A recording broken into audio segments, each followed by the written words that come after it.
Do you like basketball? Basketball 농구? I like, but I'm not good at. Yes, I'm not. Me too.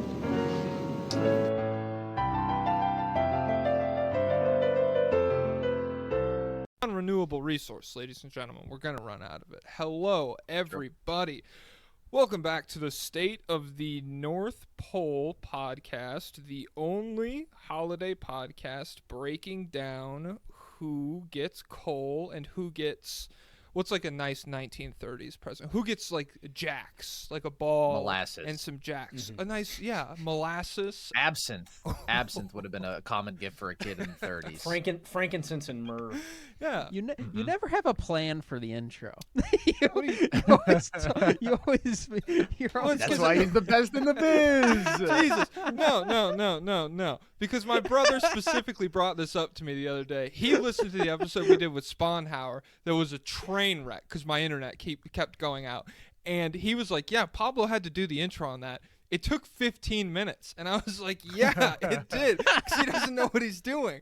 Not like me, Jack, a.k.a. Jokic Joestar. With me, as always, the world-famous Pablo Escobar. Today, we are joined by two little elves from our friends over at Turdsesh, Carson and Logan.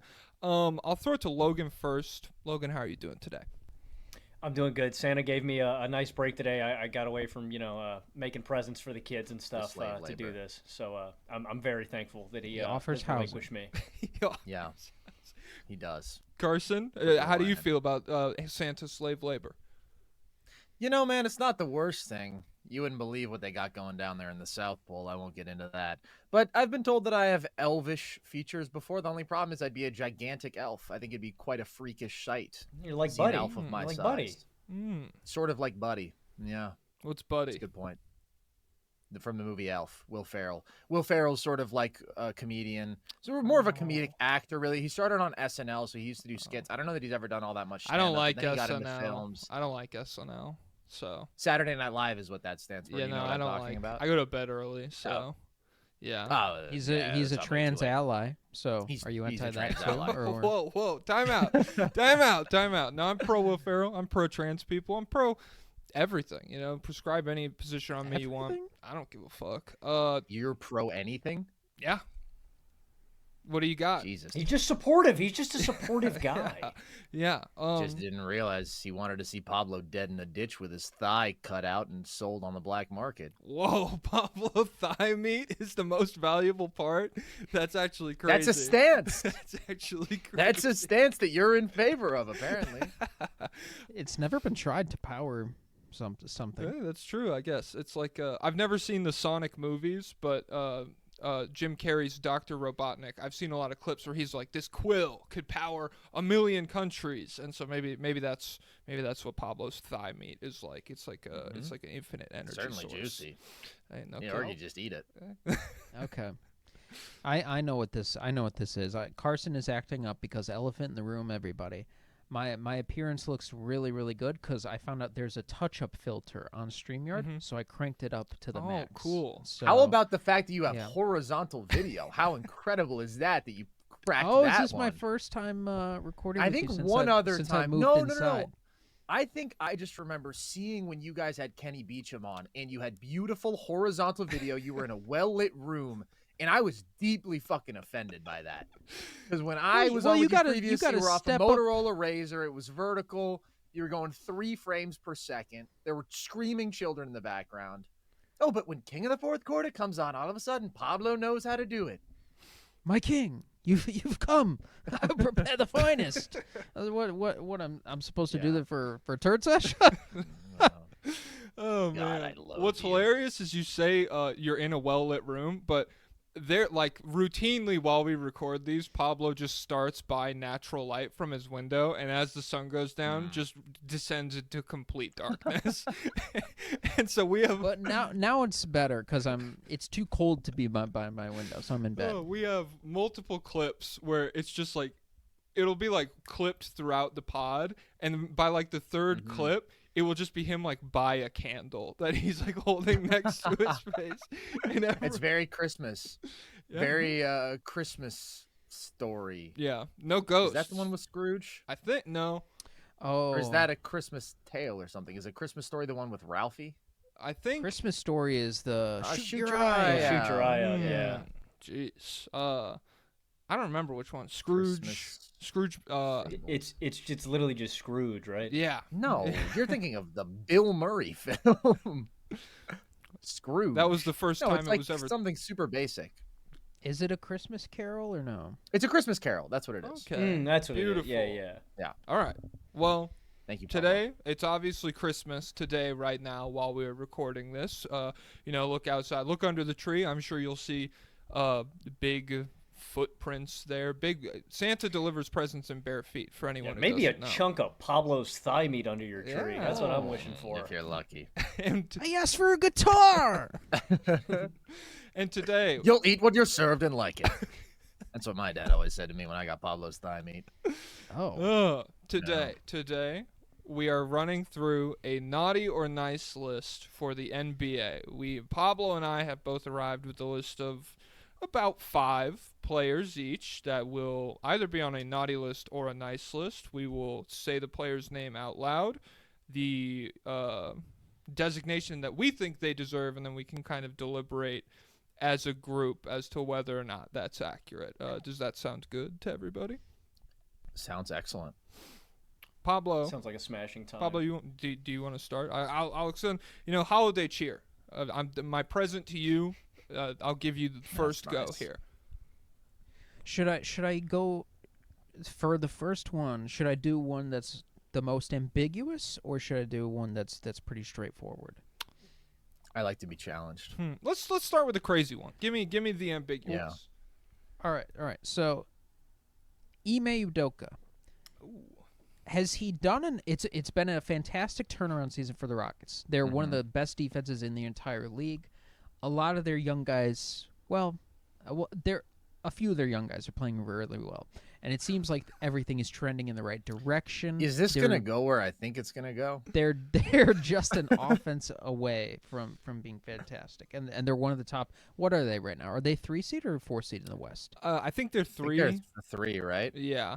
So incredible turnaround, and this is even with adding number 3 pick Reed Shepherd. Was he number 3? I'm forgetting every detail. Yes, he was. And he's basically giving them nothing. So just a spectacular year for them. But last year he did cheat on, or is that 2 years ago? He did cheat on Nia Long. So is karmically, is this season enough to get him off of the naughty list? That's interesting. It's a hell of a thinker. I have to. Well, I mean, by the way, that is Jack where I thought you were going. Jack is very pro cheating, so I think I know where he's gonna go with this. Well, I'm pro cheating, but I'm also pro defense. The NBA's gone. It's soft. That's why the ratings are in the toilet. My 2 loves.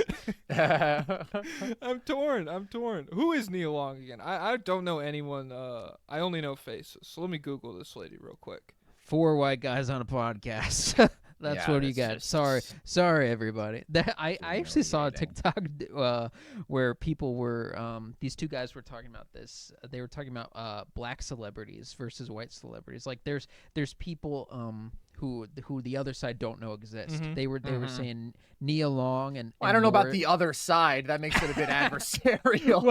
The opponent. Together. If you look up at the scoreboard, you could see that. Yeah, the bad guys don't know this one. No, it's even because they were like white people don't know who Morris Chestnut is, but we don't know who Madison Beer is.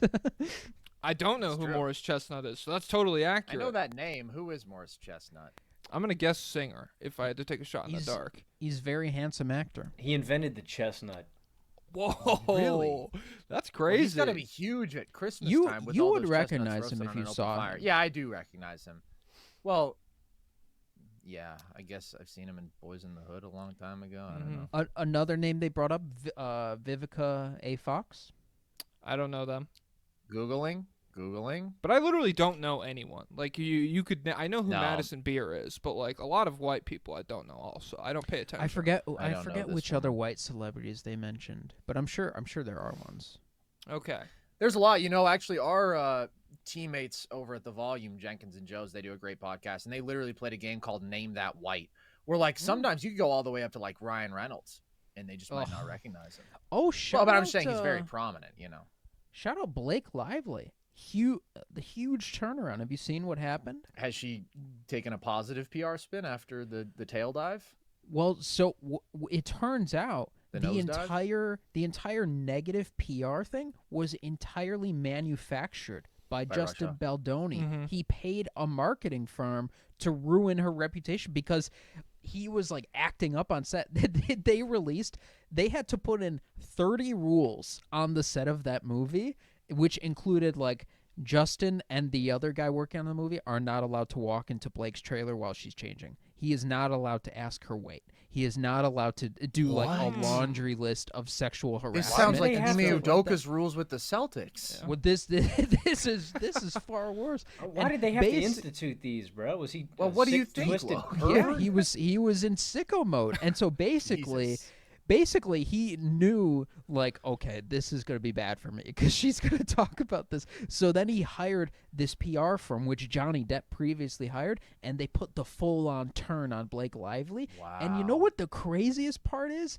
You know the interview where Blake is being interviewed by that woman, and she asks her about her baby bump, and then she's like, what about your baby bump? Mm-hmm. It turns out that woman also was working alongside the PR firm back when she did some kind of Johnny Depp related interview in 2010. So that Damn. woman is a play. I don't know how, like, does she get people to be mean to her on purpose? It's crazy, but it was all part of a coordinated effort. So now Justin Baldoni, he's been dropped by WME. It's crazy. And I'm thinking, can we hire this? How much do these guys cost? I got some enemies I need to turn the tides against. I'm looking right at one, yeah. Whoa. Okay. Our tourist kind of show I'm just just count your saying. fucking days. Yeah, true. I wonder if it would work against a caveman. So, all right. Logan, I'll give the floor to you. Does the Rockets being good now make up for cheating on Nia Long? How does that make you feel? Is that naughty or is I don't it know if nice? anything. I don't know if anything could make up for that, man. Ime's kind of foolish for that. Nia Long's bad, like forever. So I don't know, man. I guess Ime's got it like that. I think that he does get some more plus points in his favor because he's got a crispy lineup. Too, Ime's always had that. No, I think he's still probably on the naughty list, man. I don't know. I think that's like irredeemable, honestly. Well, because also, I mean, it wasn't just the Nia Long thing. He was doing it with a Celtics staff member. Mhm. Yeah. That's why he got fired. Mhm. Real Bill Clinton He situation. was doing it you with know? pretty poor Lucky the taste. Leprechaun, from what I heard. Which is just totally inappropriate because I don't think he's of age at all. That won't play in Boston. He's like 500. They don't Leprechauns like are. that. You tell Mark Wahlberg that, my God, you're gonna bring out the demon. Tell in him. Mark Wahlberg like Let me that? tell He you. starts seeing Vietnamese people. Oh my God, it's crazy. Yeah. This is the only thing. The only thing that comes close for him is just two men in love.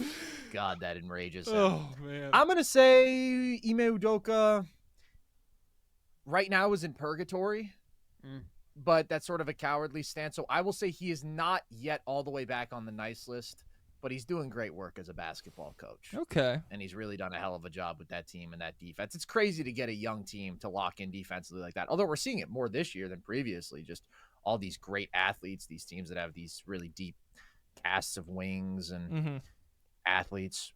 Yeah. He's done a great job, but, you know, he's got some ground to make up.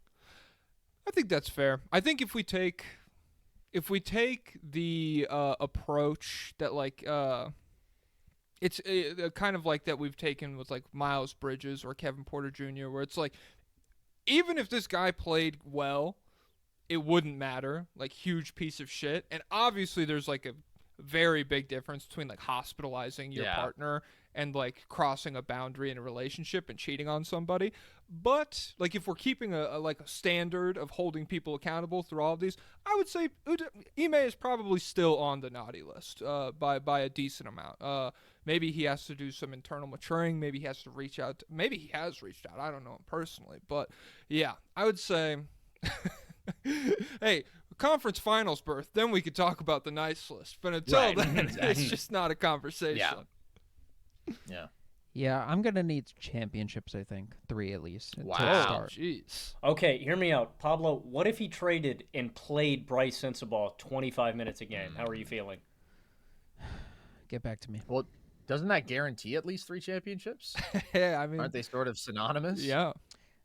I mean, what if DeMar DeRozan was an elite 3-point shooter, but also had a unique power element to his driving game, but also Right. had a defensive and elite. Sounds like a defensive completely infrastructure different behind player him. than DeMar DeRozan. What if DeMar DeRozan was Well, different? I know who he's describing. Oh, I see who he's describing. And it's getting cold in So- here. certain young man in Utah.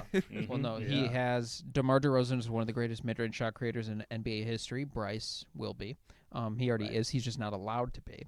And I mean, are we DeMar spoiling something on DeRozan's- your naughty list by talking about this? I mean, dude, everybody goes the probably, mid-range is probably. dead nowadays, and I'm like, you've never watched Bryce Sensabaugh play Exactly. basketball. You just got to catch the right minutes of a Jazz game. The right 12 minutes. Oh my God, it's crazy. Few and far between. It's true though. Just like people nitpick those clips of like, oh, look at this, they missed 4 threes in one possession, the NBA's ruined. We have to do the exact opposite and say this is the peak of the beautiful game. You've never seen basketball as poetry like this, and it's just Bryce Sensabaugh's 4 minutes in the month of December. Well, and he's going 2 for 3. Of course. Carson, have you checked the numbers? Oh, I'm sure they're outstanding. Let's get a look at them. Yeah, you're gonna be blown away by the Oh my 3-point and the God, true shooting. there's no way this Um, turned into Bryce talk. We're 16 minutes in. What's Oh up with that my guy? God. What's up with that guy on Twitter whose his crusade is 3-point shooting is the worst thing ever, and he's like a Clippers He's an fan. idiot. Where did he just start this, or has he been on this wave? I don't know. I've seen people every time I've quoted something of his.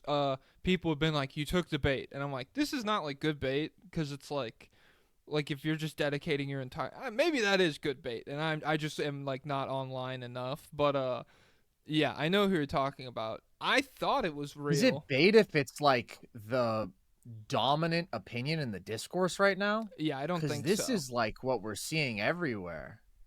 It sucks. Yeah. It's terrible. That's on the naughty list for sure. I won't even deliberate that Easily. one. Yeah. Any discourse, like genuinely any, like the ratings are down, the 3-point shooting's ruining everything, nobody can guard anymore. It's all on the naughty list. It's terrible. The funniest ones are the ones who like they'll add in a clip from like a 90s or a 2000s basketball game, and they'll act like it's some revelation that they're playing defense this way, and they're like, "Oh my God, I told you guys."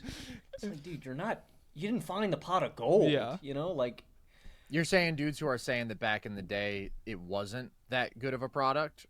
either side of the coin. It's like it doesn't matter. It's just Yeah. such a nonsensical argument. It's Yeah. like I just can't believe we got to this place. I feel like it's always been so obvious that like as skill just continues to get better, the product continues to get better. Mhm. And I firmly believe that that's the case. I don't know how people have romanticized Big Baby Davis post-ups and turnarounds. They but, like, that's romanticize actually Lula where we Munson, are. bro. And Dude, and like as somebody who loves all eras of basketball, I'm like, I don't want to rag on this, and I won't.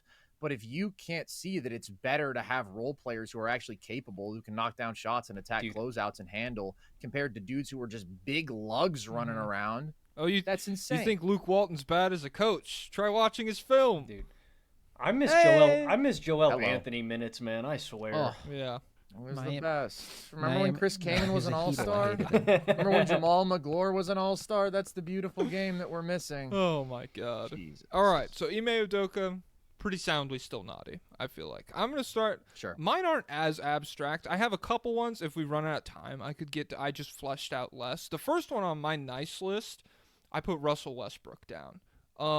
Yeah. I feel like Russell Westbrook, 20 games off the bench, 11.6 assists, 4 rebounds, second in the NBA for assists per game off the bench. Probably being Denver's most reliable, like screen navigator, point of attack defender. I think Christian Brown is a better defender, but there's like pros and cons to what he's good at. And then in 6 games as a starter as well, 15 points, 9 assists, 6 rebounds, 3 steals. Denver is 5-1 with him in the starting lineup this year. Don't ask about the efficiency on any of this. It's not important. Wait, but what is it? What's his scoring efficiency like? Don't ask about it.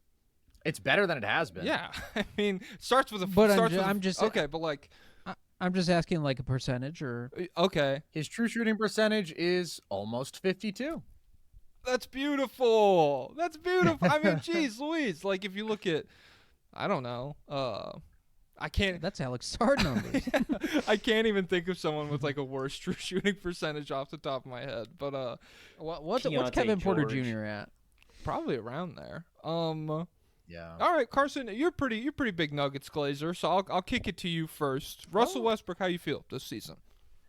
I think that he has to be on the nice list. I mean, I don't know how you could have expected more out of him. I think that everything that they expected him to provide, he has. And like, this was always my take with people who were ragging on the Russ move. Like, he's replacing Reggie Jackson minutes. The bench has consistently been inept. That bench ball handler spot last year was terrible. Like, he's a way better athlete. He's going to bring you way more defensively. He's going to bring you way more in transition. He's going to bring you way more as a playmaker. And maybe, just maybe, actually putting him alongside the player who incentivizes cutting more than anybody else in the NBA with what he does as a post hub is actually going to allow him to cut more and is going to incentivize him to do so. And like, all of that stuff has happened. So I think he's been impressive in all of those areas. And then I also think just the two-man game with Jokic, like when he's running pick and roll for them, he's been significantly better as a playmaker than Jamal, like just consistently hitting Jokic with those pocket passes, whereas it's like so many times like Jamal has just missed him off the pop this year when he's shooting 50% from three. And like, obviously he's more effective getting all the way downhill. Like, Russ has been a real positive for them, and he's been able to play with different lineups, right? He's been able to succeed in those lineups alongside Jamal. Obviously, he still has his flaws with decision-making and shot selection, but his three-point shot hasn't been bad this year. I mean, he's north of 33%. That's come down a little bit recently, but like, he's been fine as a shooter. I think Russ is unequivocally on the nice list. I think he's been a really good add for them on the literal minimum. When they've been down key guys and they have needed him to step up and they've just needed any ball handling juice and athleticism off the bench, it's good stuff, man. He's been good. Yeah. Pablo, how you feel about Russell Westbrook? He's on the nice list. I don't like your tone. I need more enthusiasm, please. Glaze. Well, let's be realistic here. His minutes don't come cost free. There's an opportunity cost. Are you aware of the concept of opportunity cost? I am. And so took high school. You're every one of these Westbrook possessions, how many of them could be a Jalen Pickett post up? That's a great point. It's a bad point. That's a great point, and I hadn't considered that. Logan, what are your thoughts? Well, how many of them could be alternatively a Zeke Naji post up? Holy shit. A Hunter Tyson drive. drive. By the way, did you see the report? The Bulls are disgusted with the Nuggets for offering Zeke Naji in a trade. In an NBA where $8 million is literally, it's like a chicken sandwich. That is nothing in today's league. And they're just like, we can't take Zeke. It's got to be someone else. Horrifying. Oh, my God. I mean, the 4-year part of it is the nightmare. Yeah. Hey, shout out to Calvin Booth. How many years does Zach have? We need some self-awareness. Let's take a bigger view here, caveman. Logan, what you think about Russell Westbrook?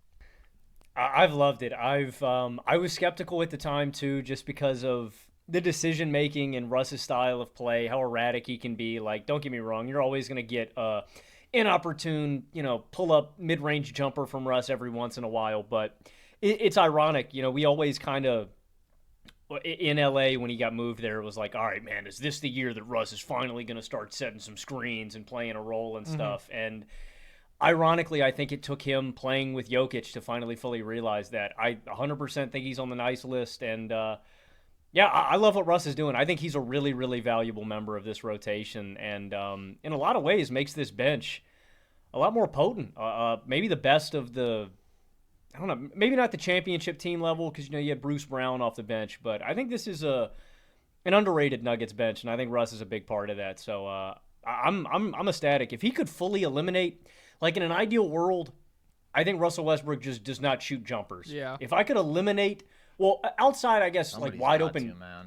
I guess wide open catch and shoot threes, I don't mind because it's a wide open jumper. But if we could eliminate all others, I think Russ would be a really good player. He's not taking many others, though. Like, he's not taking a lot of threes. I'm not saying that there aren't any, but like for the most part, it is pretty open threes that are created for him. And it's like somebody's got to take this to keep the defense honest. And honestly, I would say like watching some of it.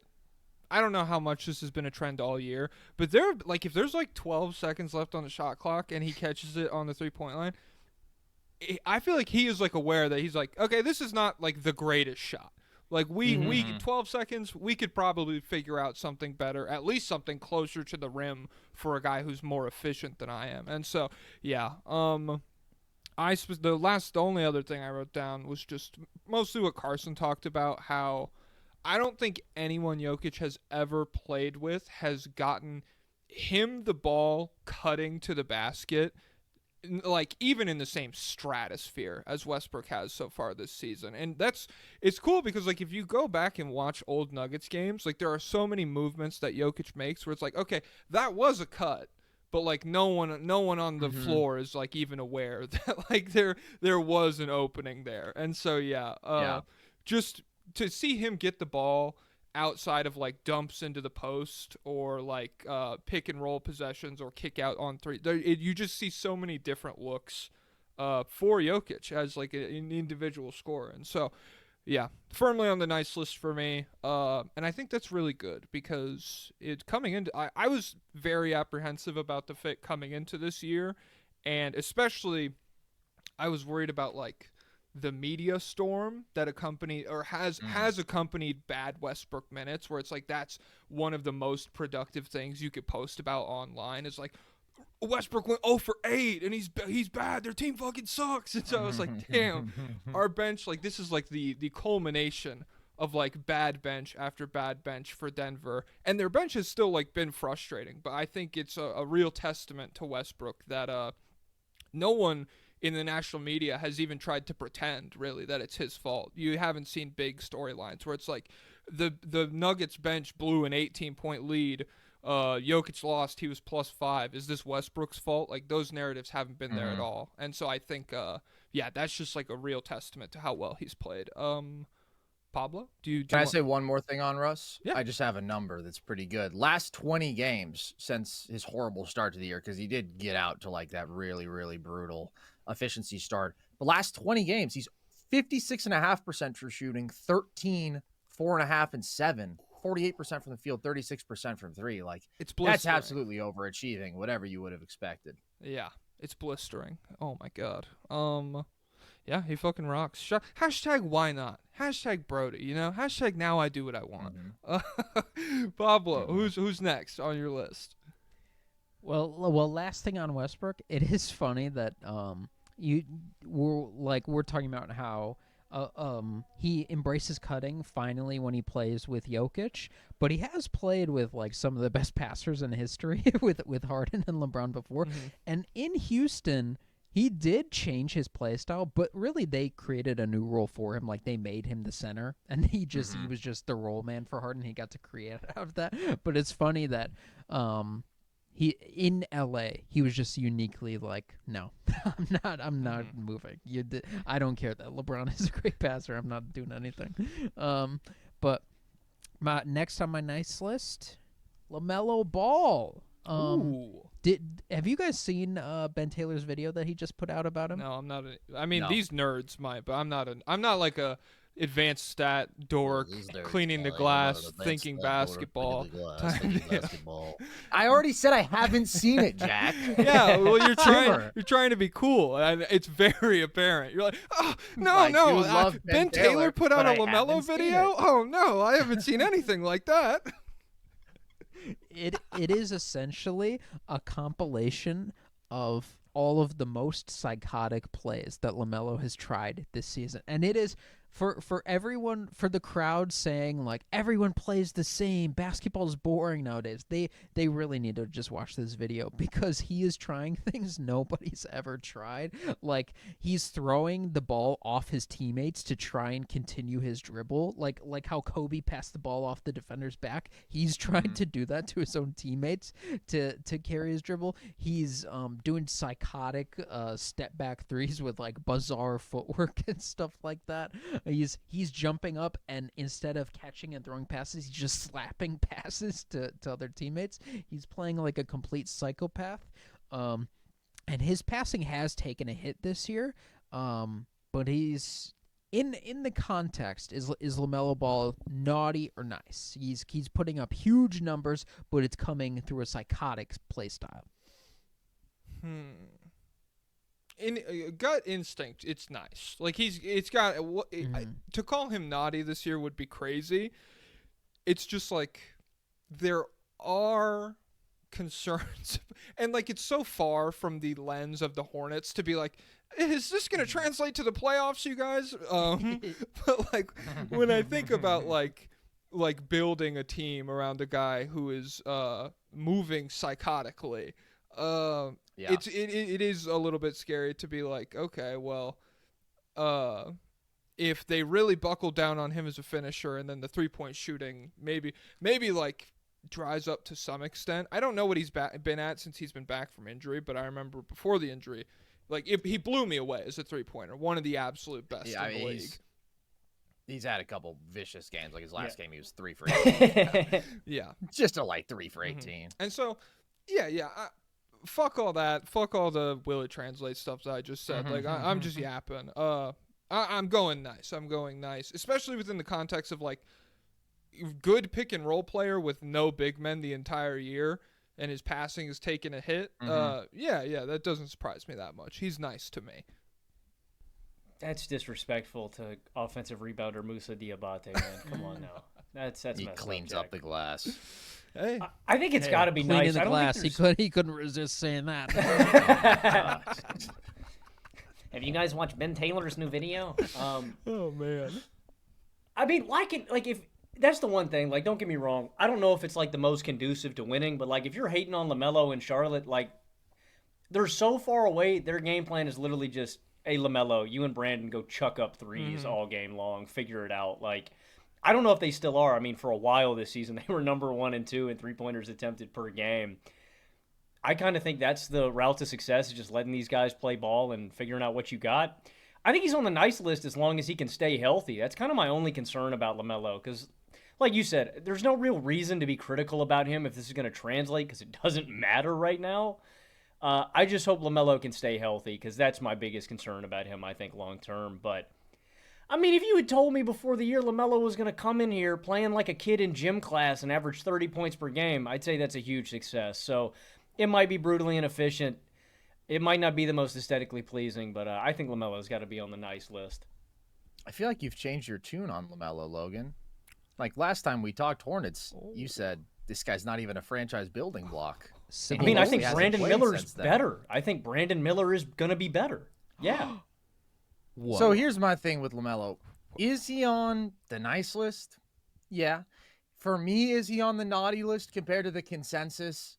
Yeah, I would say so. Because I think some people have gotten irrationally high on LaMelo. Advanced stats nerd versus that boy nice enjoyer. Dude, he's super fun. It's a ridiculous, chaotic experience. But at the same time, like sometimes I'm just like, LaMelo, chill out. Like, chill. This doesn't need to be your 15th incredibly high degree of difficulty step back of the game. You want him to hit one of the 2 open cutters shots instead of the fadeaway floater. It's insane. It's insane. And, like, obviously there's a crazy burden on him within this offense because he and Brandon Miller are the only creators, and Brandon has his limitations as an actual creator, especially when it comes to, like, getting into the paint. He's very reliant on his own 3-point shooting. So he's had a hugely positive impact on this offense. Like, I think they're 10 points per 100 possessions better offensively with him on the floor, and they're like a 60th percentile offense when he's on the floor. That's good stuff with the supporting cast that he has around him, which is so limited. But I guess my thing is like, this is unserious, and can he adjust to a more serious situation and obviously scale down his usage and really alter his shot selection and lean more into playmaking and take better care of the basketball with the turnovers, be more efficient? Can he improve as a finisher? You need a brain to do that. Damn. He's brainless. Damn. Like, those are all my concerns with LaMelo. You know, defensively, obviously, there's major issues, but he's obviously been a huge net positive for Charlotte, and like they've needed him to take on a massive burden. He's done it. I just have like real concerns about this working in a situation, and I don't think he could play like this, but I don't know how much he's capable of sort of reining it in. Like, I feel like to a big extent LaMelo is who he is, and a situation like this actually enables him to do what he wants to do, which is just be this completely insane sort of playground basketball player. And it's working now, but like, I have my concerns big picture. I think it's interesting just like to think about when you think about his all-star season. He didn't necessarily look like this.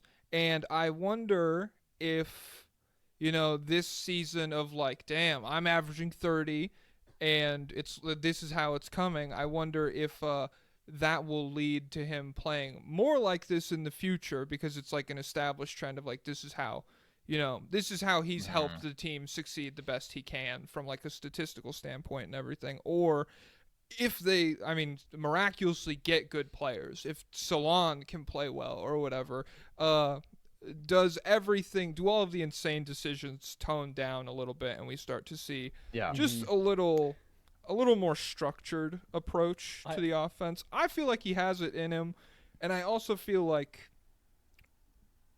we talk about like the situation and how it's not set up for him to succeed, but specifically when I think about him playing with a player like Miles Bridges, who, like, bad evil guy aside, naughty horrific, list for sure. just basketball player, like legitimately terrible in a role that not only like the NBA, like wings, you need wings to be good in the NBA, it's the meta, blah blah blah, but in like a lob threat Aaron Gordon-esque role that would massively benefit LaMelo if they had just like an average player in that spot. Like if you give him Brandon Miller and a guy like that, like if you gave him Aaron Gordon or like a similar player, I feel like that goes a long way into eliminating some of these insane shots. I feel like he's capable of doing it, but I don't know. I guess only time will tell. I just wish Charlotte had. I just wish Charlotte had taken Donovan Clingan, because I thought that was the best like win now route for them in the draft this past year. Because like I like Salon to an extent. I compared him to the Energizer Bunny because that guy's got a motor like nobody I've seen. But to me, Clingan was just like the most no-brainer pick. Even though they have Mark Williams and Nick Richards and Diabate, like to me that immediately makes your defense somewhat serious, and you can kind of be. It would just allow you to see LaMelo more in that winning context right now.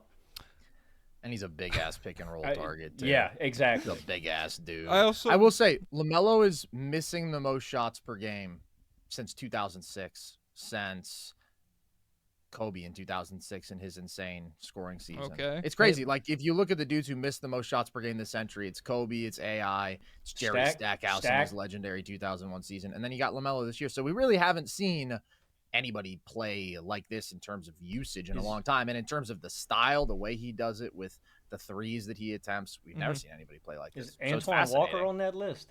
Antoine Walker never took enough shots. The percentage. Carson, actually, he is number 22. Oh. Who missed the most shots in NBA history? Over their career? Yeah. I think it's got to be Kobe, right? The most in volume. No, pull it up for me. He's baiting you. I'm pretty sure it was Kobe, pull it up right? for me. It was Carson. Kobe at one point. He's baiting you guys. No. Is it LeBron? Carson, don't do it. No. Oh. Is it LeBron? Oh, it's LeBron James. So, missing shots is good. I do think it's really good funny point. because all of the stuff that we're saying about LaMelo in terms of like the phrase schoolyard basketball, I could like sit down, put someone in front of like a computer, show them film, and defend as an argument. But 4 white guys in a fucking Zoom call together, it is giving like, I think Lamar Jackson's a running back, guys. No, come on. I think Lamar There's Jackson. something about Flacco, man. There's something about Joe Flacco. Yeah, so that's just what I was thinking. I'll be on LaMelo defense. I think we have seen him play a more sustainable style of basketball. This is more new, and I think it is context driven. When he came in, I think people were surprised that he wasn't like a Luka heliocentric Trae Young, dominate the ball all the time. He fit in around like Gordon Hayward and whoever else was on those teams.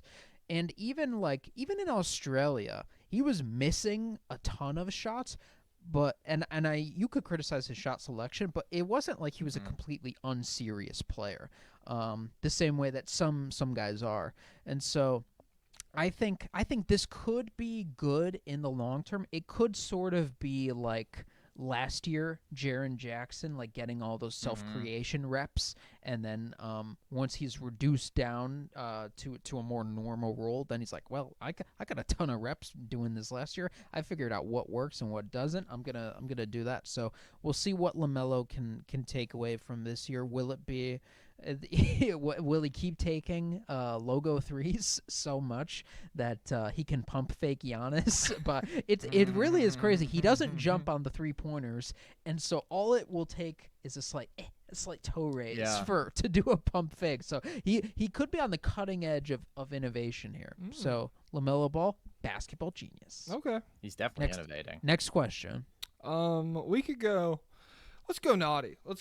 There's been too much ambiguity on this list so far. I want someone fully naughty.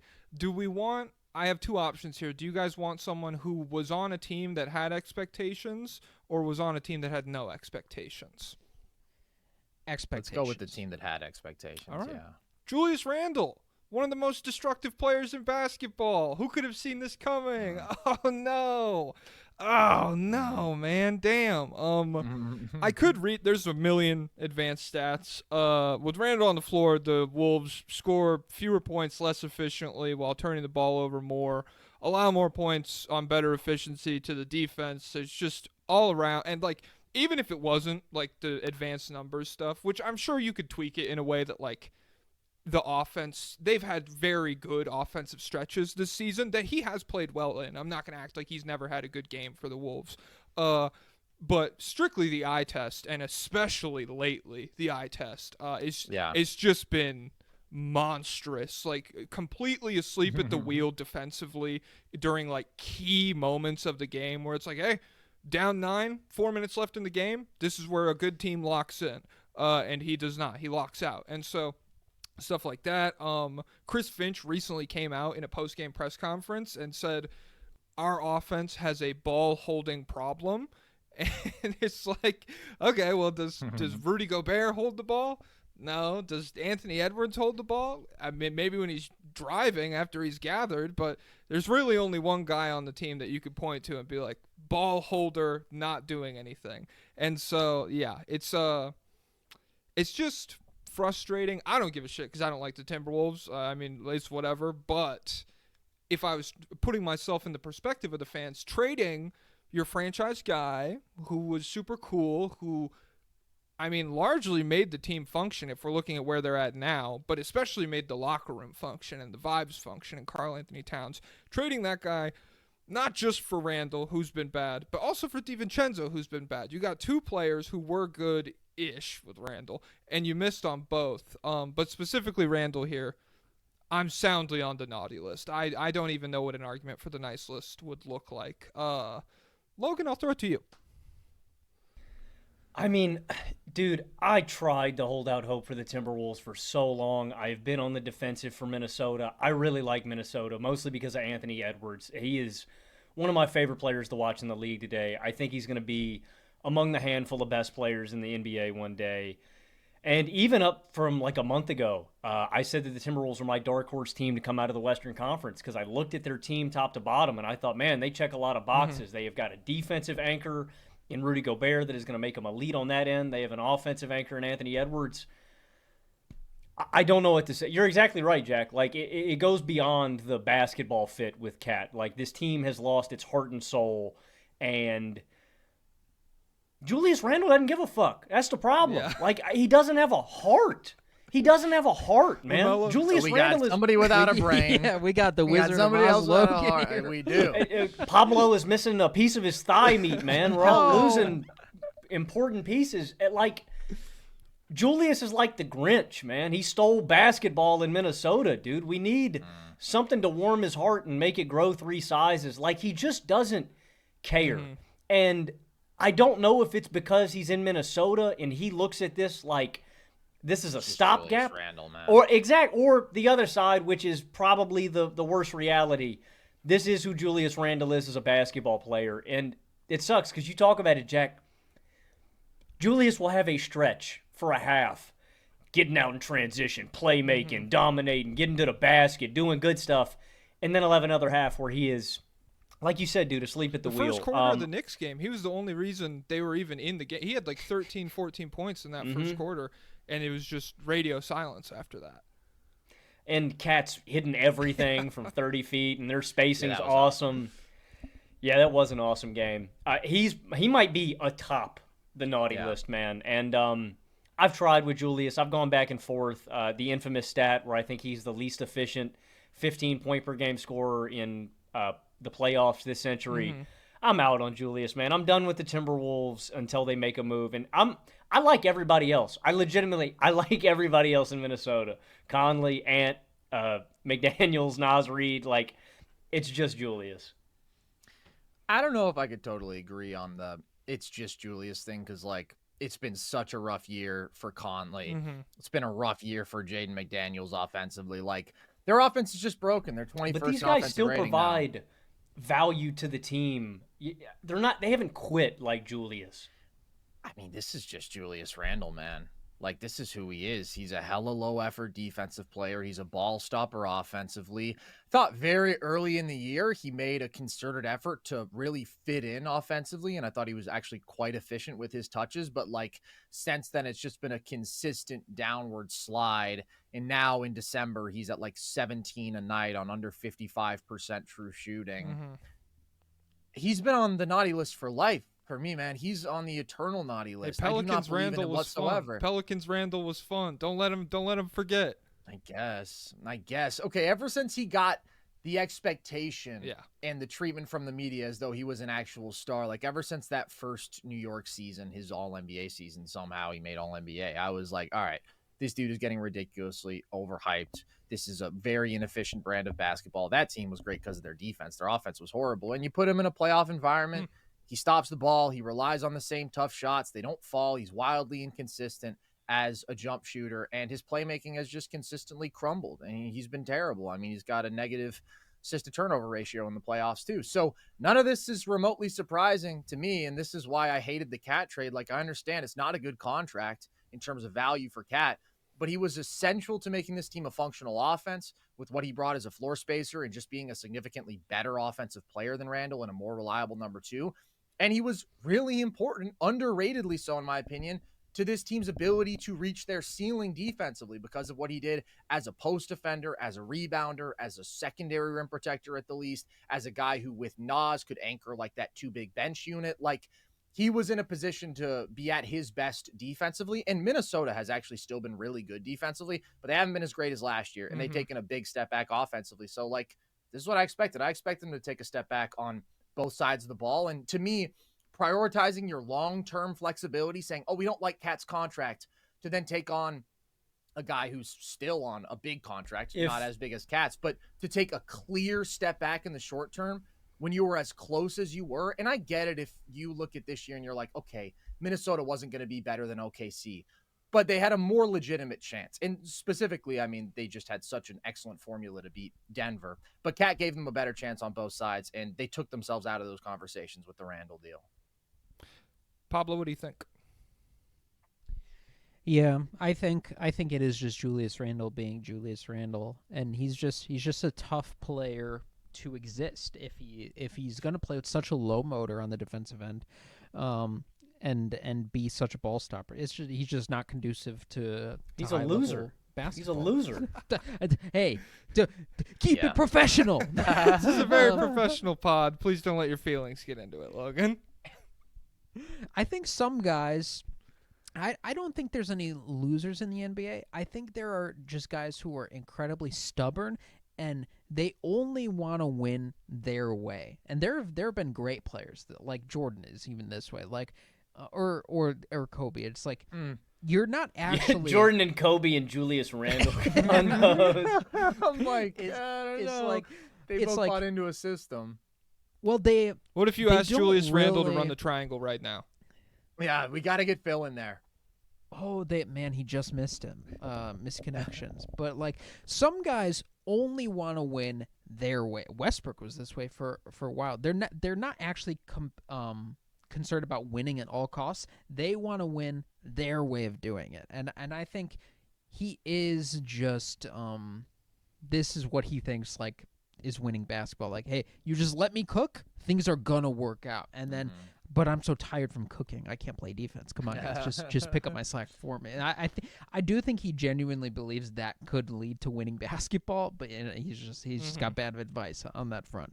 But yeah, he is on the naughty list, and it's just it is weird that on the on-off numbers, they are way better with offensively with him on the court. I think they're like 7 points better almost, but they're 9 points worse on defense. So it's still in totality they're worse off. Why is we mentioned this on the podcast the other day. Why do you guys think? Why is Jaden McDaniels dragging down the? Why do the on-off numbers hate him so much? What could he possibly be doing to drag this offense down, or is he just somehow a victim of playing in unfortunate lineups? Because the second and third lineups that they play the most are really good offensively, and they involve pretty much everybody except for Jaden McDaniels. I mean, I think when you are basically confined to a role as a spot-up shooter, like, I mean, he's a capable closeout attacker, but that's what he's doing, right? He's not bringing a lot of juice with the ball in his hands, and you're a bad spot-up shooter. You're not somebody who is a capable playmaker. Tough to have a positive offensive impact. That's what I think he is right now. Until he starts making a higher percentage of his catch-and-shoot jumpers, like, he's rough offensively. Yeah. Can one guy hold a down offense that much? Well, when the rest of I think when you're in a lineup that's starved for shooting, and already has bad spacing, and you're like the one guy, along with Conley, who's also been bad, who is like expected to actually knock down those catch and shoot jumpers, I think that is detrimental. I mean, all lineup data, it's like we're early in the year. I don't think any of it is 100% perfect, but I do think he's been an offensive negative for them. I just feel like if you do want to point to something with Anthony Edwards, it's high difficulty playmaking. If you put him into like tough pass positions, he doesn't succeed well in those. And I don't think anything Minnesota has done in any of these trades has done anything to elevate that. Like, I think all 100%. Of the problems in those spots have, like, his life has only gotten more difficult. And McDaniels is a big one like that. They lost Kyle, the connector. No. They did. I almost argue, I wasn't going to argue him as nice, but a nice point for Randle would be, I feel like his existence here is the driving factor behind Anthony Edwards' 42% from three on like 10 attempts a game right now. I feel like it's driven him to become that perimeter guy. And more importantly, trim out a lot of the mid-range, because Randle is existing in a lot of these mid-range spots that just there's nowhere for Ant to go there anymore. Anti-mid-range woke nonsense. Hey, that's Julius Randle. That's Julius. I'm just delivering. But you like that he's doing it. Well, you said it's a good thing. Bryce would still be able to find a way with Julius on the floor. Hey, Bryce can't find a way with Jordan Clarkson. Come on now. No, he just can't find his way onto the floor. Got to prove it in practice, man. I don't think he's trying hard enough. Back in my day, we he's used to too take busy, inefficient jump shots. He's too busy visiting Taylor Hendricks in the hospital and raising his spirits with a gift basket. So that's Saint sucks. Nick. Bryce is such a nice guy. Yeah. Poor Taylor. I thought he was gonna have a good year. Me too. He was. I know. Hey, next year. Next year's the year. Moment of silence. The next nice guy. It's a brief moment. Unambiguously. Fucking hates Taylor Hendricks. He said, "Moving on." Okay, next. Who do you got? Did you guys see that new Ben Taylor video? I'm just not registering what you guys said. So now we'll do real moment of silence for Taylor Hendricks and for Brian Thompson, the CEO of United Healthcare. Wait a second, that wasn't in the original deal. Well, it's the What do you same mean, amount man? of it's the same amount of tragic. Don't you agree? A father got killed, Logan. My fault. Okay. Yeah. Let's not be treason. Don't make me call some people to come. I've already called them. I've actually enacted the Alien Sedition Act. Ooh. So you're cooked, buddy. See, me personally. Speaking of aliens. Oh wait, say what you were gonna say. I was gonna say I have a time machine, and I brought out a bunch of old timey Pinkertons who used to paralyze people on picket lines, and they're coming to Logan's house.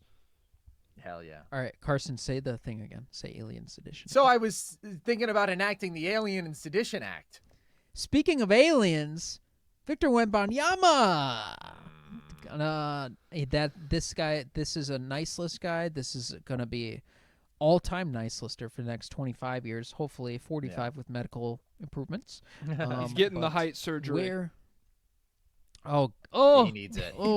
How big could they make him by breaking those legs? Oh my 8 god! feet. I don't Let's know aim why. for the 22 skies, feet. dude. He's one of the greatest players in NBA history already, and he's one of the best players in the NBA now. How high can we go? How nice is he? Is he nicer, Jason Tatum? No, Nah, that's my boy. that's your boy now. Okay. I Hey. rock. Jason Tatum's kind of been on a heater too. Did y'all watch that Bulls game the other night? I No, know we Pablo probably deplatformed the did. Bulls on this podcast. No, yeah, the Bulls are deplatformed. Don't bring those guys up. No, he's not nicer than Jason Tatum just yet. Who's the nicest guy that he's nicer than? LeBron. Bron. So what is that like? Okay. Well, I don't know. If it came down to a playoff series, I'd probably still take Braun. But if it came down to a regular season, it's not that close. I want Wemby. Yeah.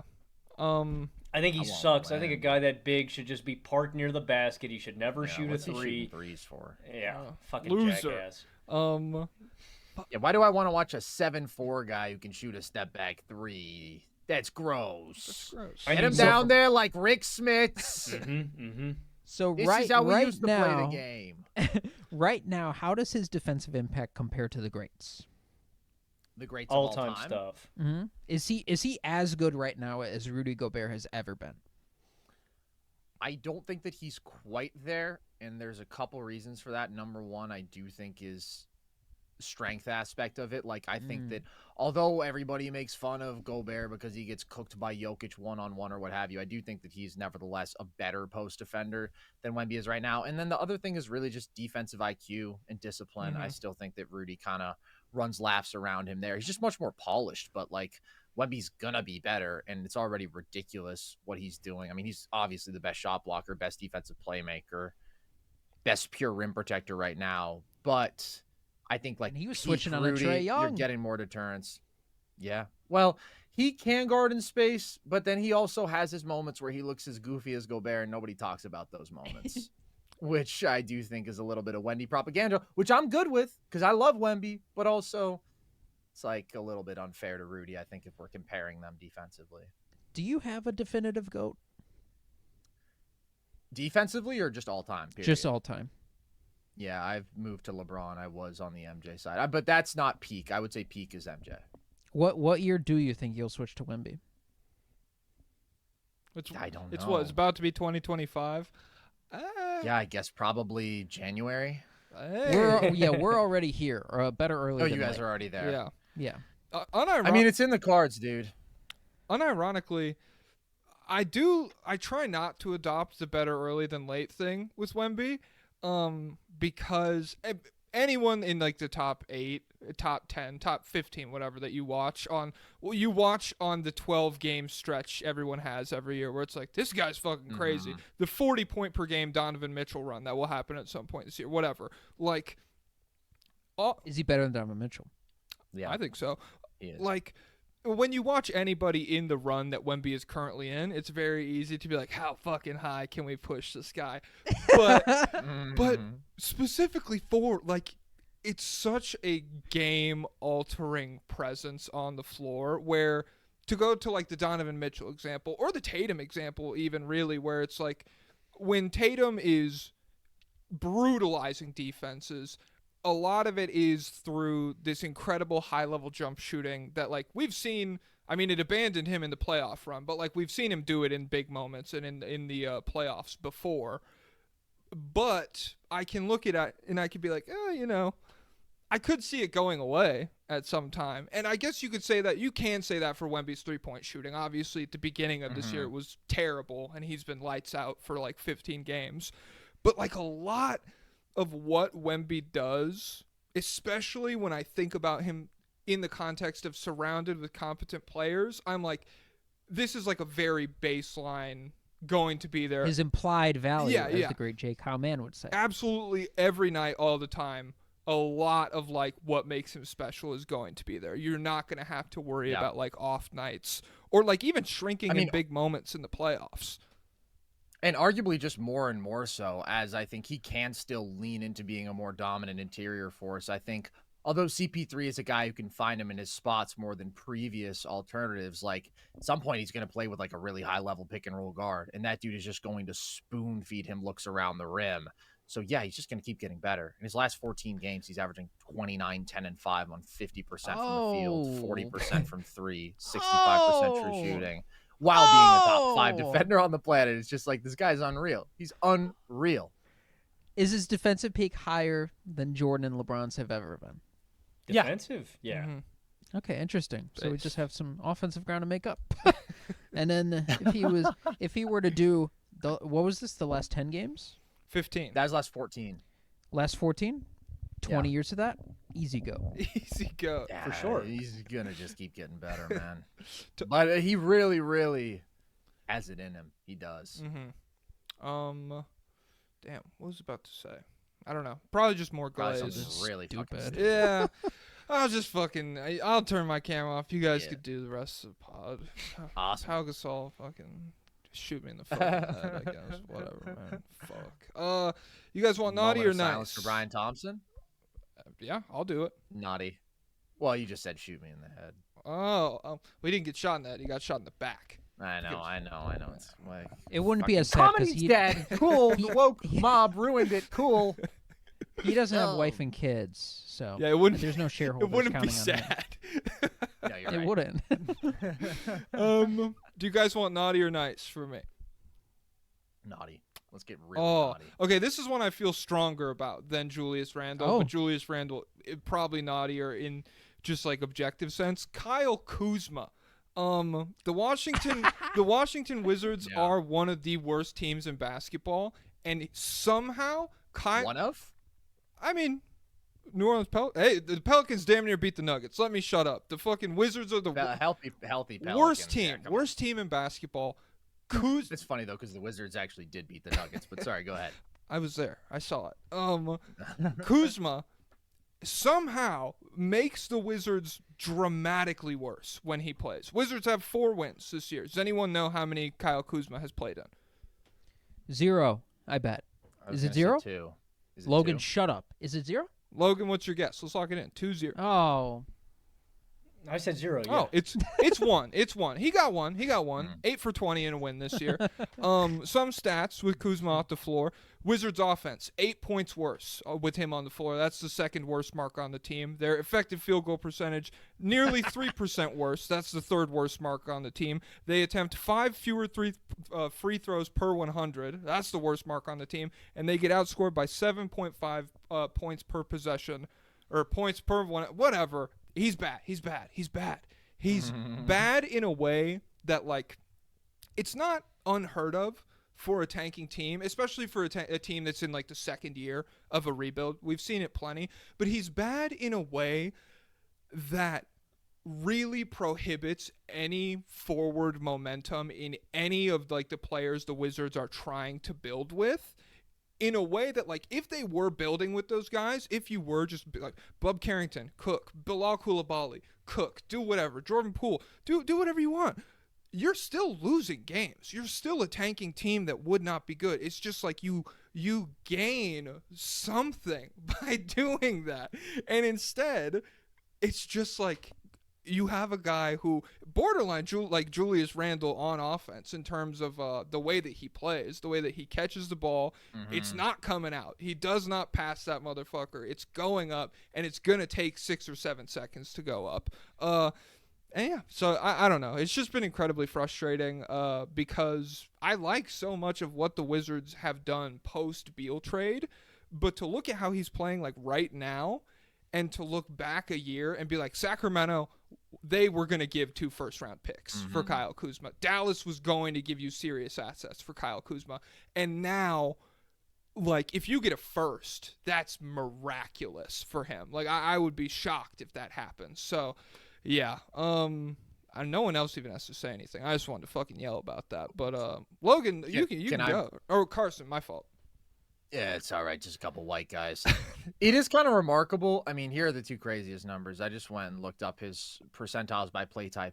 He is a 2nd percentile spot up player, and he is a 3rd percentile isolation player. That's truly incredible. And the fact second that and he third has best in the stopped league? passing the ball, 2nd and 3rd best in the league. That's exactly right, Pablo. Wonderful.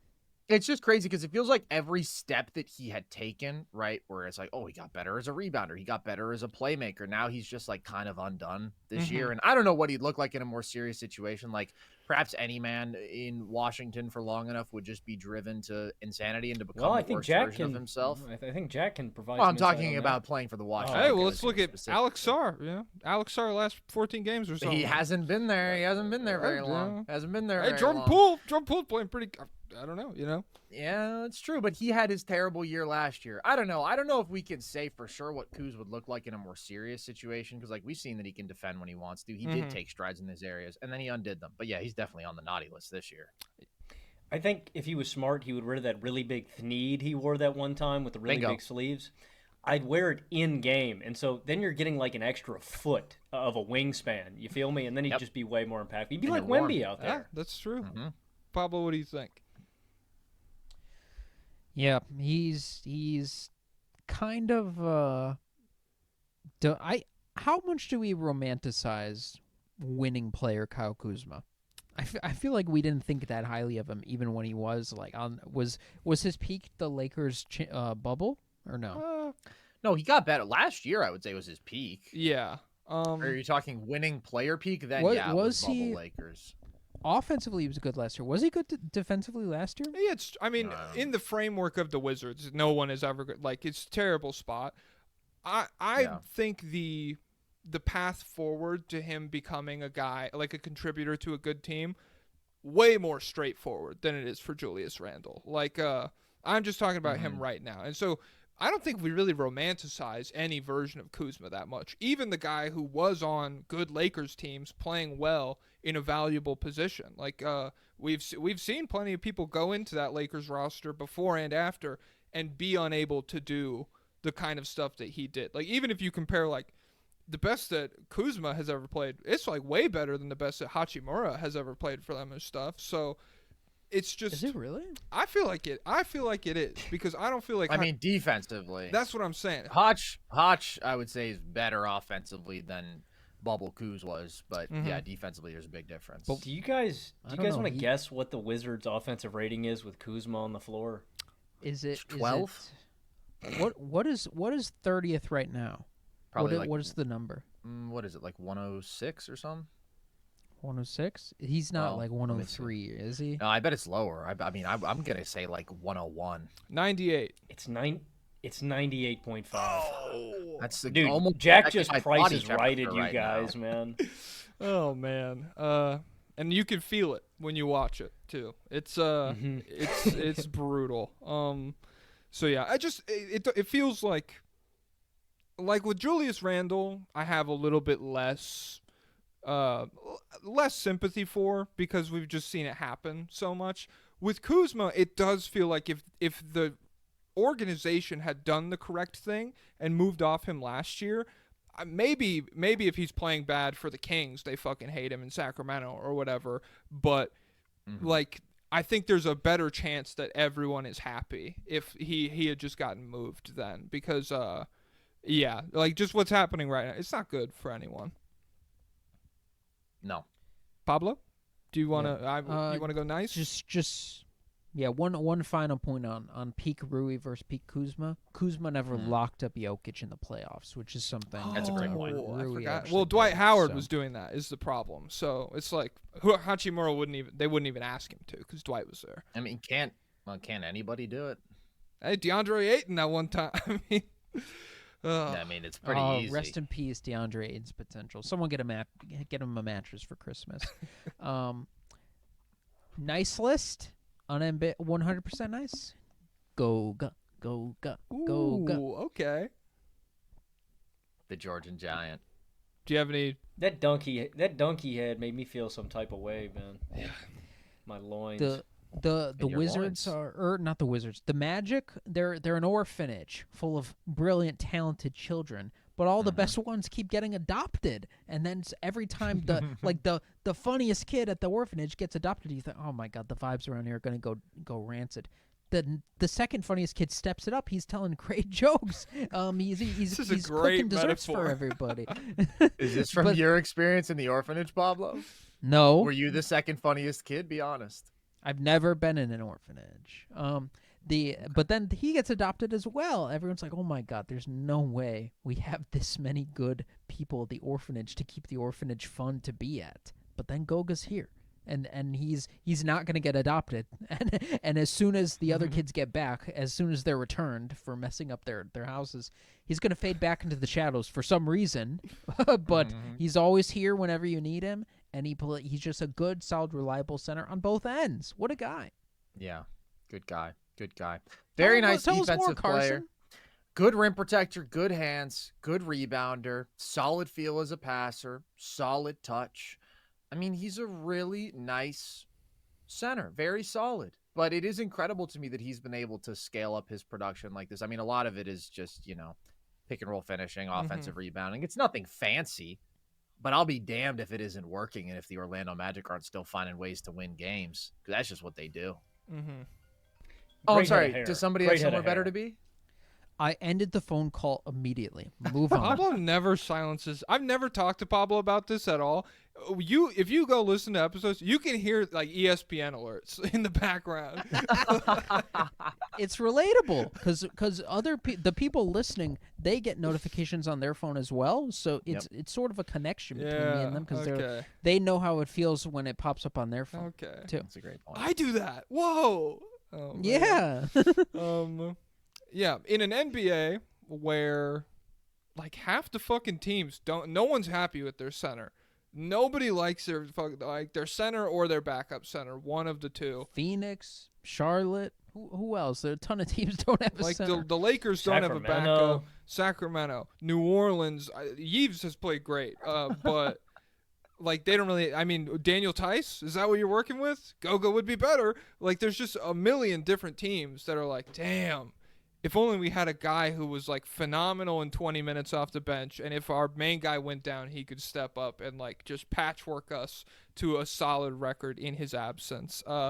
And then the Orlando Magic forgot. Like if it happens again, it won't, because Mo Wagner, rest in peace, moment of silence. It tore his ACL. And Brian Thompson as well.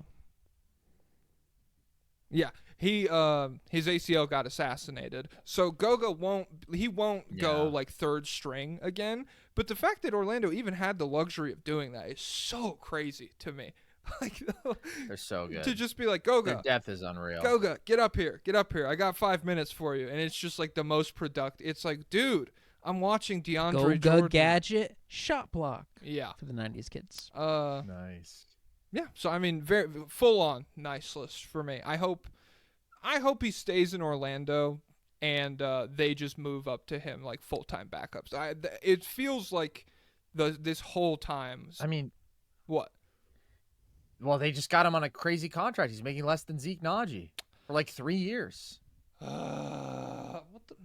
Isn't that unbelievable? Is there any other frame of reference you could use, dude?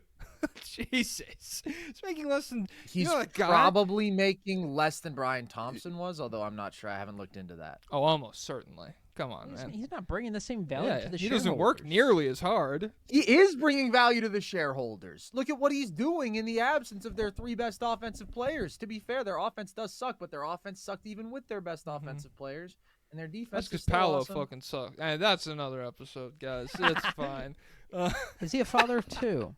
Someone pull up Goga's kids. Are they there? Yeah. Oh man. Let's see. Goga Bitadze children and address. Only thing I know about Oh. Goga is he was the guy that the reporters took pictures. Everyone was at Zion, and Goga was off to the side. And I bet they all feel stupid now. Don't you feel Oh, wow. ridiculous now? I mean, Goga's actually better than found- Zion, bro. I actually found a Chill, really chill, nice chill, picture chill, of him chill. with his 3 kids, and one of them's got a bow tie on. I presume these are his He kids. has That's 3 a nice kids? image. it would be so sad if he died. It would be Guys, sadder now. don't than even if joke Brian about it. Thom- I than don't want Brian anything to happen to Thompson. Goga. I mean, with the way the Magic season has been going, if I got it, yeah, That's like true. we can't put that out into the world. You wouldn't even be surprised, man. that up there, I'd be like, Leprosy. Yeah, because we've gone Lyme disease. torn oblique again, now torn ACL. It's scaling up. So like whatever happens to Cole Anthony, I'm worried for his life. Logan, any Goga thoughts? Great head of hair, that guy. Great head of hair. I'm watching him play right now. He's not doing much. He's very little resistance to Boston, but I love the guy. He's actually, if he's resting, it's a tactical rest because it's a long season. It's a marathon. So yeah. Also, the Magic are the pick and best choose your second half team in basketball. So this first half means effectively nothing. What about the Nuggets? Yep. The Nuggets are the second best second half team in basketball. God damn it. Whatever. Can't. And they Number are 2's worse than the cool. Toronto Raptors in the first half. How incredible is that? By first Hey. half net rating, the Nuggets are 21st. They're worse than the Raptors. Second half, they're second in net rating. Better than everybody but Orlando. I'd rather There be you go. better in Sounds the like second Denver. half. You know, if I had to pick. Yeah, you should. No, you definitely should. Sounds like Denver needs some dick. Whoa. That's what I've been saying. How would that even work? If Grady Dick was on the Nuggets, then Well, two men are they capable would of get having. off Oh, to I'm sorry. faster starts Oh, okay. My fault. Right. offensively. My fault. You guys are Right. This is gay. You guys are gay. I misunderstood the question. And there's nothing. Why do I feel like there's a negative connotation the way you Yeah, just I thought Because Jack you're, loved hey, it. you're projecting your own internal derogatory. feelings onto that. I'm I not. follow the sentence. I'm not. Hey, whatever. You want to know? Actually, I don't know what Andrew Wiggins' deal is, so I won't prescribe. Everything between Carson and Andrew Wiggins is purely platonic. Yeah. Well, he's What are you nice. Would you speculating on? call him nice, Carson? Would I call Andrew Wiggins nice? Absolutely, I would this year. Yeah. Yeah, he's on my nice list. 17 points. Yeah, you should be. 17 points, 4 rebounds, 60% true shooting, 44% for 3 on 5 attempts a game. Highest 3-point percentage on the Warriors. Third highest volume behind only Better shooter than Steph better Curry? shooter than Steph and Buddy Hield. Two of the most dominant, equally dominant, but like two of the most equally dominant 3-point shooters. So yeah, in 23 games, he's only shot below 40% from 3 in 8, and in his last 13 games, he's only shot below 40% in 3. And so when you look at this rotation and you look at the Warriors, obviously very up and down season. It's been tumultuous to say the least. Super undersized team. Size is always biting them in the ass. And no real rotation guys. He's their only wing. So if he was not playing well, I don't know where the Warriors would be as a team. And so for him to step back in and immediately just not be kind of rusty and figuring it out, not spend the first half of the season being like, oh, I've got 25 points for you tonight, but I've got eight points for you tonight. But just from the jump, essentially, be back to 17 points per game, impactful, lengthy defender playing off of Draymond well. It's incredible. It's very nice for Golden State. They have a bunch of other problems that they're trying to figure out, but it's just a presence that steady deserves to be on the nice list for sure, because he's really doing a lot of lifting in terms of, I don't know about the vibes of the fan base, but just in terms of how I feel about them personally. When I watch them, I'm like, damn, at least Wiggins is playing good, because there's not always a ton else to be happy about there. Look, yeah. Oh, this is huge for the Warriors. If they had if they had one more really impactful player, it would make a meaningful difference. If they had another star. Mm-hmm. I still wouldn't want to give up Wiggins with the level he's playing at, because I don't know who you would get better that fits, that works here, that also plays elite defense alongside him. I'm proud of Wiggins, and I know that I don't know how much of the family stuff he was dealing with over the past couple of years messed with him on the court. It is really nice to see him return to form, because it was just strange. It's really rare that you see a guy reach that level and then fall that far from where he was at during the championship run. I still want the Warriors to aggregate some of this talent that's on the bench and maybe see if they can make another move. They got Schroeder, which is, I think, pretty big for them just because they have no creation. But I'd like them to make another move. But I don't think you give up on Wiggins. I don't think he's a building block or anything, but I think he's playing much too good basketball to move on from him, man. Wiggins is awesome, dude. I love Wiggins. Yeah, he's been really good this year. He has been a bright spot.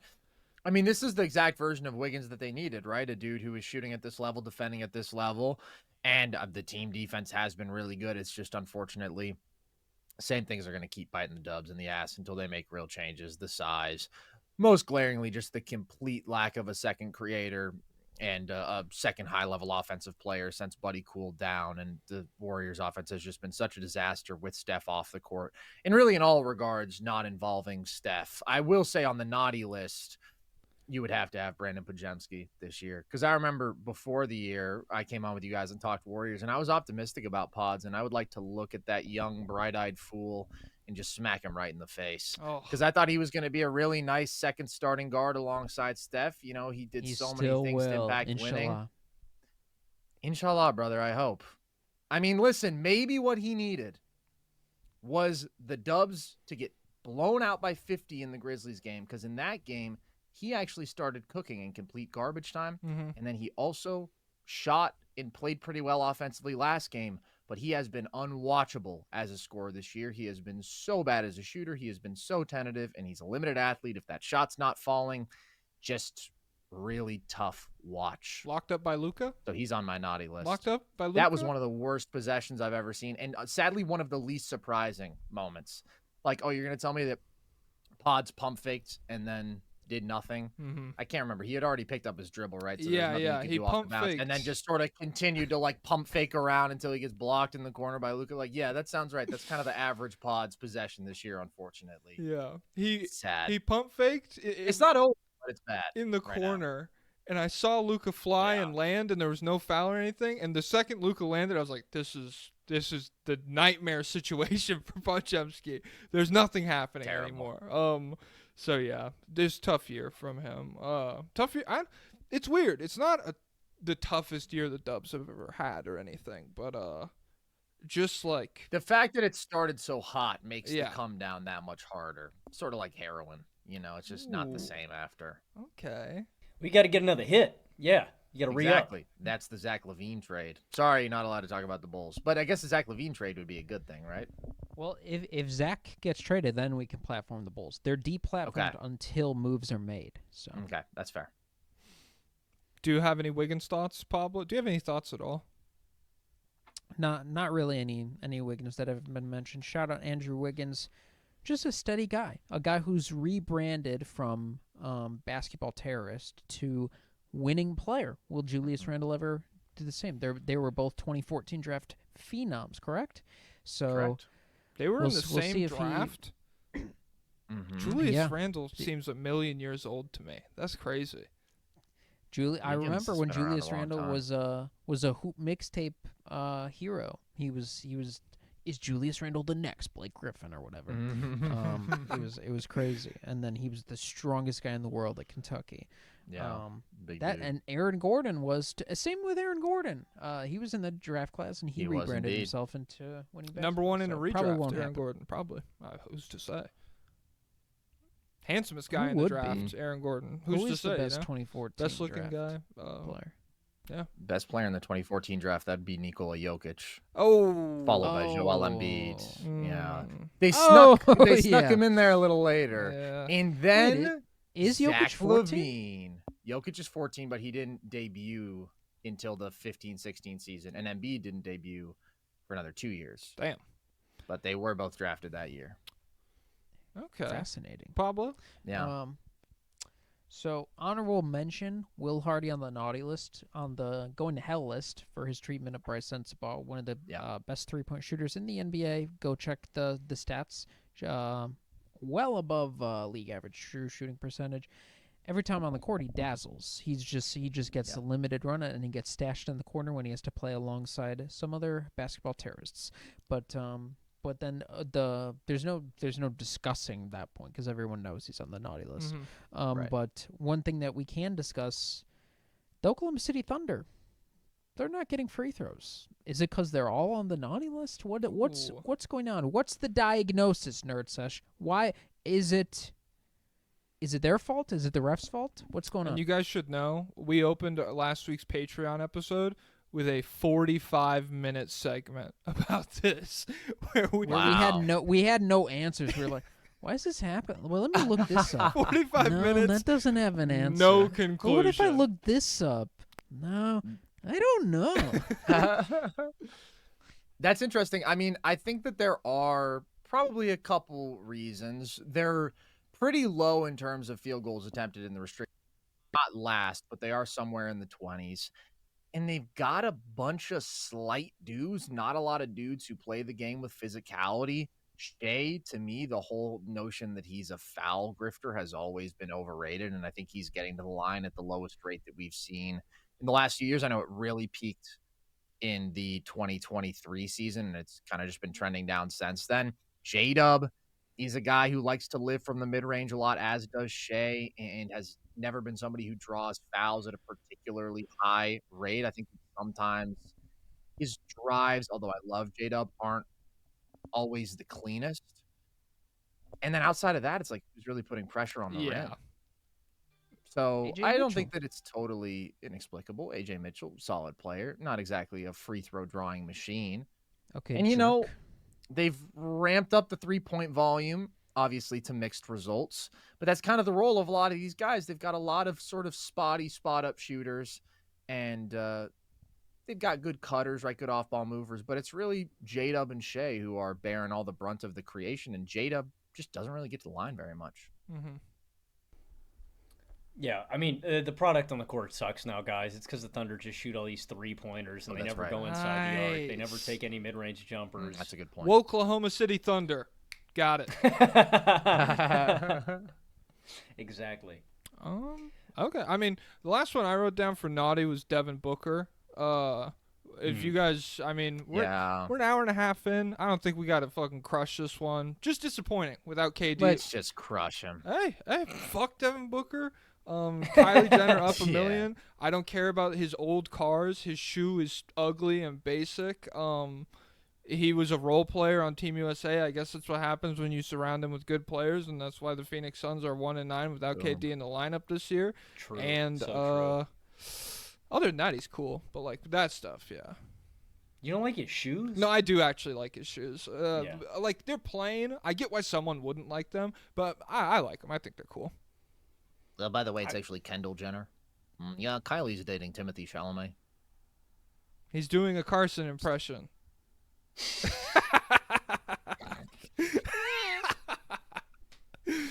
Oh man. Checking him with the I Uno was. reverse, man. That was I classic. was. Yeah. I really was. Does anyone That's have? just who I am. That's just who I am. Just a nerd freak wallowing in my own misery, correcting people every step of the way, bringing up historical tidbits and niche facts that nobody cares about. I care. That's just me. Unless you're trying to be mean about. No, Carson. No, you're not a total loser. Say something nice. Tell me how pretty I am. Tell me just to make me feel better. Pau Gasol? Take it away. No, Book is on the naughty list for sure. I mean, the 1-9 without KD stat is the most damning. It's just been a rough year for him, you know, having to carry more of that number one option load with KD out. And I do think he has his limitations there. He's not a true high-end advantage creator. He lives on a tough shot diet inherently, and those shots haven't been falling quite at the same rate. I mean, particularly from three, he's just had a little bit of a down season. I love Book, but he's on the naughty list. He has not played up to his standard this year. Yeah, this one hurts just because it's like is he worse than Bradley Beal this year? No. Is he the reason that No. that like the Suns roster is not good, or outside of his own defensive shortcomings, is he the reason that the Phoenix Suns defense as a whole is bad? No, none of those things are his fault. But it's just like we've seen in like huge big stretches of like regular seasons and in the playoffs, we've seen him be a dominant offensive player. That, I mean, before Kevin Durant was on this team, which the construction of the team was very different. They had a lot of different ways to win basketball games, but we've seen Booker lead them to a lot of team success. And so for it to just be like this bad, and especially for them, I don't know 1-9 what their like opponents are. I know they've played the Magic in there a few times, and it's hard for a guard to beat the Magic by themselves. But I feel like they've had some pretty ugly losses without KD in the lineup, where it's just like, damn, this is like single-handedly making an MVP case for KD without him on the floor. So yeah, it's just you feel disappointed when you expect more out of a player, and then they show up looking like this. Yeah, they have lost to a lot of good teams. I have it up. They only beat the Jazz. They lost to the Kings twice, OKC, Timberwolves, Orlando twice, Gee, Knicks, didn't play Bryce, Heat, Pelicans. So it's kind of a tough stretch, but 1-9 is 1-9, and he has been bad defensively, and the Suns have just fallen apart defensively, and just have been terrible overall when KD isn't on the floor. Mm-hmm. Yeah, I'm not super. But I just call it how I see it. real, Sesh. Keeping it real. Mic drop. Yeah, I'm not super worried because we have so much good basketball from him in the past, and I think the easy explanation is the context is horrific, and when the context is better with Kevin Durant on the floor, he plays better, right? So I'm holding out hope for Devin Booker that the better days will come. Will they come on the Suns?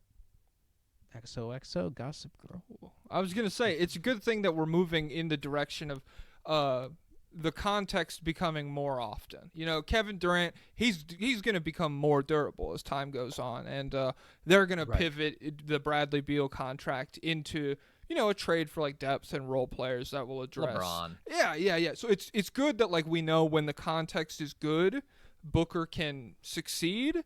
Because when I look at the Suns, I think, you know, bright future, bright days ahead for this team. It's like, wow, oh my, it's blinding. The sun is coming over the horizon in the east. I can barely stand to look that direction. Yeah, it's a good encapsulation of where Phoenix is at. And they got the $2 menu now, courtesy of Matt. They got some, which is actually pretty dope. Actually, is the best thing that I dream. think anybody's ever done. I think that's awesome. I think Atlanta did that a while ago at football Yeah. games and stuff, but it's a good adoption. Kind of like Pablo at that orphanage. Yeah. Right. Well, Yeah. Depends what you're looking He for, denies you it. know? I was looking for a what little are- mouse who I could like put in a toy car. You yeah, I know? was looking for some thigh meat. That would be a role I can't fill, but I could fill like a lot of roles, like most roles. I'm kind of like a utility guy who provides some thigh meat. Well, less physically mangling roles, but Right. More of like mentally, Yeah. yeah, spiritually. Are you a good listener? sexually. Yep. Whoa. See Hey, how quick I orphanage. responded there? That's pretty fucking impressive. I'm not gonna lie. That guy's good at listening. Holy shit. Oh, man. Well, you guys are boring. Oh, me. sorry. Are we Yeah. boring you? Yeah. Can I get my sentence out, Carson? Please. That's all I got in terms of my naughty or nice list. Pablo, do you have any other thoughts? Nope. All right. You guys, I mean, I'm sure everyone here subscribes, listens to Turdsesh. They probably know more trivia than you guys do as well, but you could plug whatever you want with this platform. Logan, you want to plug your ass? Whoa. I'm way ahead of you, buddy. Way ahead of you. Okay, you already handled that.